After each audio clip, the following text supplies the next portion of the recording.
આ ઈ જ ઘર છે કે જ્યાં આપણો જન્મ થયો હતો. આ ઘર રહ્યું ને એ આપણું છે. ભણવા જતા હતા પછી પાછા આવી ત્યારે જે રોટલા ને શાક ને એવું બધું હોય ને એ બધું આની અંદર પડ્યું હોય. ના ઈ જ ઘોડિયું છે કે જે ઘોડિયામાં હિચકી હિચકીને હું મોટો થયો હતો. સપનોનો મહેલ બનાવે છે, જોઈ લો. આ શું હે માવું? આ શું હે પૂરી? શું હે? રસોડું. હાલો તો ભાઈ જો આ રસોડું છે. તો ગુડ મોર્નિંગ મિત્રો, કેમ છો બધા? મજામાં થશો? નો મજામાં હોય તો આપણો વ્લોગ જોતા રહો, મજામાં આવી જશો. અને સ્વાગત છે તમારું બધાનું, હાર્દિક સ્વાગત છે આપણા એક નવા ઢાંટણા જોરદાર વ્લોગની અંદર. તો મિત્રો હે ને, તમે અત્યારે લગી આપણું નવું ઘર તો તમે જોયું જ છે કે આપણે ક્યાં રહેવે ને આખું ઘર કેવું છે. ફરી વખત એક વખત તમને બતાવી દઉં કે નવું તમને આ જો આપણે હમણાં ઢાળિયું બનાવ્યું છે, જો કે તમને ખબર જ છે. પછી અહીં ફરજો છે, એક ઘર, બે ઘર અને રસોડું છે. રસોડાનો ઉપયોગ આપણે રસોઈ બનાવવા માટે ન કરતા, પણ ત્યાં આપણે રાખવી છે ઘંટી રાખવા માટે. અને આ સીડી છે, આ આપણું આખું ઘર છે, બરોબર. આ સાઈડ બે બાથરૂમ છે, આ સાઈડ ડેલો. આવું મોટું જબરું આપણું ઘર છે. અને એ સિવાય અહીંથી ખિડકીથી બહાર જાવી એટલે શું આવે તો કે ત્યાં આપણે ઢોરાને એવું રાખવી રેડી, ત્યાંથી વાડીને એવું બધું આવે. પણ તમે અત્યારે લગી આપણું આ નવું ઘર તો જોયું જ છે અત્યારે બધા વ્લોગની અંદર, પણ આ તમને આપણું જૂનું ઘર બતાવવાનું છે કે જ્યાં મેં શરૂઆતથી એટલે કે જ્યારે મારો જન્મ થયો ત્યાંથી ધોરણ 5માં ભણતો, એટલે કે સંપૂર્ણ 10 વર્ષ મેં ગાળ્યા હતા, કે જ્યાં મારું બાળપણ વીત્યું હતું. એ ઘર કયું હતું, કઈ જગ્યાએ હતી. તો આજનો વ્લોગ જો કે થંબનેલ જોઈને તમે આવી જ ગયા હોય જોવા માટે, તો આજ તમને આપણું જૂનું ઘર બતાવી દેવાનું છે. એ ઘર એટલે કે સ્વર્ગ, જેની અંદર ઘણા બધાનું બાળપણ વીત્યું છે. તમારું બાળપણ કેવા ઘરની અંદર વીત્યું હતું એ જરૂરથી કોમેન્ટ કરજો. તો હાલો ફટાફટ ટાઈમ વેસ્ટ કર્યા વિના થોડીક જ વારની અંદર ત્યાં જવાનું છે ને ઘર તમને સંપૂર્ણ બતાવવાનું. એટલે ત્યાં આપણે થોડુંક નળિયાનું ફૂટી ગયેલું કામકાજ છે એ આપણે થોડુંક રિપેરિંગ કરવાનું છે. તો થોડીક જ વારમાં અહીંથી નીકળવાનું છે. ત્યાં સુધીમાં હું કપડાં બદલી નાખું ને પછી નીકળવી. તો કન્ટિન્યુ વ્લોગ જોતા રહીજો, મજા આવશે.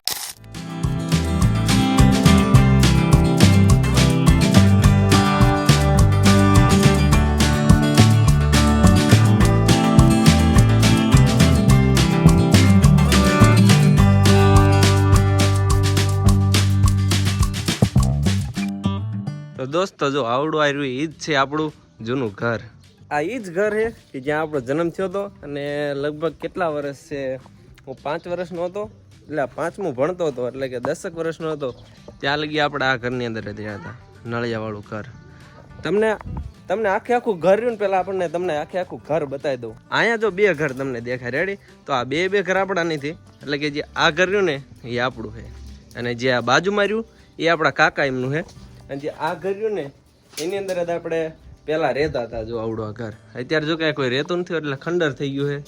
અહીંયા પાણીયારા જેવું કંઈક હતું, આ ટાંકું હતું કે જેની અંદર અમે બધું ખાવાની વસ્તુ રાખતા હતા. એટલે કે જે ભણવા જતા હતા પછી પાછા આવી ત્યારે જે રોટલા ને શાક ને એવું બધું હોય ને એ બધું આની અંદર પડ્યું હોય.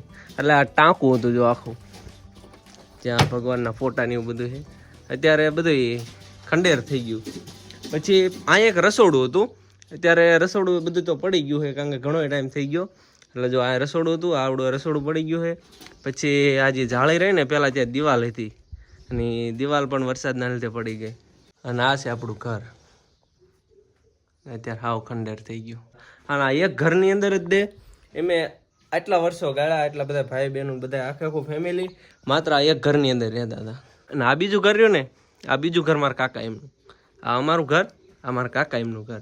નાટે જે ઘોડિયું આયા છે, જો આ ઘોડિયાના 2 ટાંગા, અને ઈ જ ઘોડિયું છે કે જે ઘોડિયામાં હિચકીને હું મોટો થયો હતો.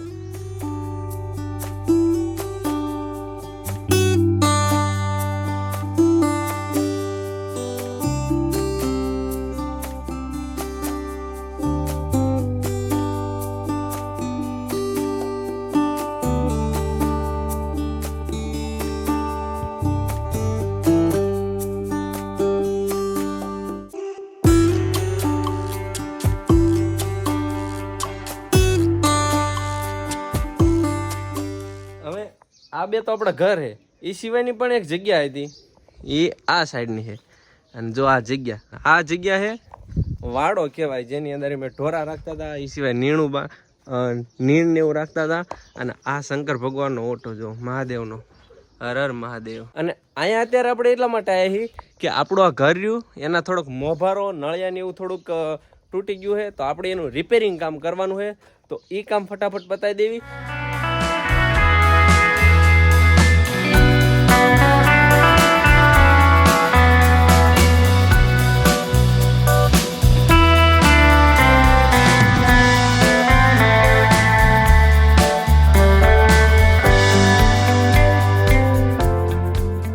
આ કોનું ઘર હતું તને ખબર છે?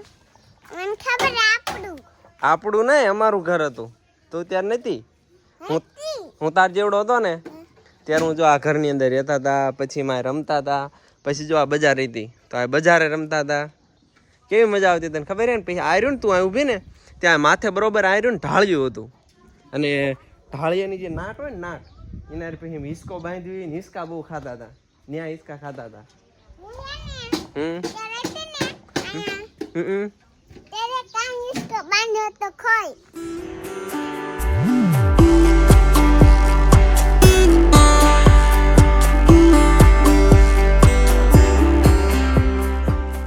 રસોડું પડી ગયું ને આપણે તો એનું જો આ રસોડાનો દરવાજો છે તો એ બધું આપણે ઘરમાં નાખી દીધું. અને ઘરનો જો આ ભાગ રહ્યો ને આને મોભારો કહેવાય. જો આટલો ઊંચો હોય મોભારો, અને એ ઘરની આખી પરિસ્થિતિ કઈ રીતના હોય કે અહીંથી જો ઉપર જતું હોય ને છે વચ્ચે મોભારો હોય, અને ત્યાંથી પછી છેક ઓસરીનો ભાગ આવે. તો આયરન મોભારેની અંદર જો આ તમને નળિયા ફૂટેલા દેખાતા હશે, અહીં જો પ્રકાશ આવે તો આપણી મોભારાના નળિયાને તે ત્યારે રિપેર કરવાના છે. રેડી? આ ભાગર્યો ને એ બધું આપણે વ્યવસ્થિત કરવાનો હોય. ત્યારે અત્યારની દિવાલો રહી ને બેલા, ઈંટું અને સિમેન્ટથી બનેલી હોય, પણ પહેલાની દિવાલો છે ને બનેલી હતી ખબર છે? હા, માટીથી. અને માટીથી ને એની અંદર આ શું મેરેલું આ કોઈને ખબર હોય તો કોમેન્ટ કરો, અને ન ખબર હોય ને તો હું કહી દઉં કે આ કુંવળ આવે. ઓલા જે આપણે ઘઉં હોય ને, ઘઉં કાઢ્યા પછી જે ડાખલું વધે ને એનું કુંવળ આવે, તો એના દ્વારા જો માટીની દિવાલ. અને એ સિવાય જે આ સફેદ દેખાય ને આ સફેદ દિવાલ એ ધોળ કહેવાય, ધોળ.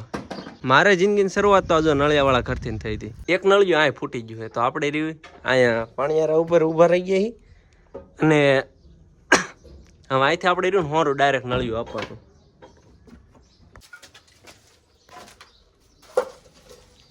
લાવો એક નળિયું બા. હવે અહીંથી હાલે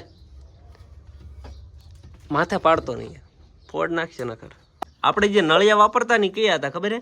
સિક્કા સાપ નળિયા. જોઈ લો, સિક્કા સાપ. આપણા મકાન એટલા બધા જૂના છે ને છતાં પણ એક વસ્તુ અત્યારના જમાનાની છે, એ વખતે કોઈ નહીં છે ને. એ વસ્તુ શું ખબર હે? આવડું આ કે જો આ લાઇટ ફિટિંગ, આ જો અંડરગ્રાઉન્ડ લાઇટ ફિટિંગ કહીએ કે ને, કે જો આ લાઇટ ફિટિંગ એ જમાનાની અંદર પણ આપણે આ લાઇટ ફિટિંગ હતું આખે આખું. જોઈ લો હે ને બાકી જોરદાર. અત્યારના નવા મકાન આપણે બનાવેલા છે ને છતાં પણ એમાં આપણે લાઇટ ફિટિંગ ન કરી ગયા. અને આ તો એટલા બધા જૂના હતા ને તો એની અંદર પણ લાઇટ ફિટિંગ છે. વાહ ભાઈ વાહ. અને આ બાજુ નળિયાથી આપણા ભૂરીબેન જાય મકાન બનાવે છે એમનું, એમના સપનાનો મહેલ બનાવે છે. જોઈ લો આ શું હે માવું? આ શું હે પૂરી? શું હે? રસોડું. હાલો તો ભાઈ જો આ રસોડું છે, પછી આ શું હે? મકાન હે. હાલો ભાઈ જો મોભારોના મકાન હે રેડી. અને આ રસોડું છે. ભૂરીબેનના ઘરે ક્યારેક મહેમાન ગતિ આવજો બધાય. અહીં બહારનું બધું કામકાજ આપણે રિપેરિંગનું પતાવી દીધું અને હવે ઘરમાં આવી ગયા. અને હવે ઘરના જે આ ખૂણા ન રહ્યા ને ત્યાં જો આ તાડપત્રીનો ઉપયોગ કરવાનો, કારણ કે ત્યાં જાજો ભાગ રહ્યો ને ખુલ્લો છે, કારણ કે ત્યાં નળિયા રહેવું નથી. એટલા માટે જો આ તાડપત્રીનો ઉપયોગ કરીને આ ઢાંકવાનો પૂરતો પ્રયાસ કરે જેથી પાણી અંદર ન આવે. તો આવું હતું આપણું કંઈક જૂનું ઘર પહેલાંનું આવડું. આ તો કેવું લાગ્યું ને એ ફટાફટ એક સરસ મજાની કોમેન્ટ કરી નાખજો. અને એ પણ કોમેન્ટ કરતા જજો કે તમારી જિંદગીની શરૂઆત પણ કયા ઘરથી થઈ હતી, નળિયાવાળા કે અત્યારના ધાબાવાળા.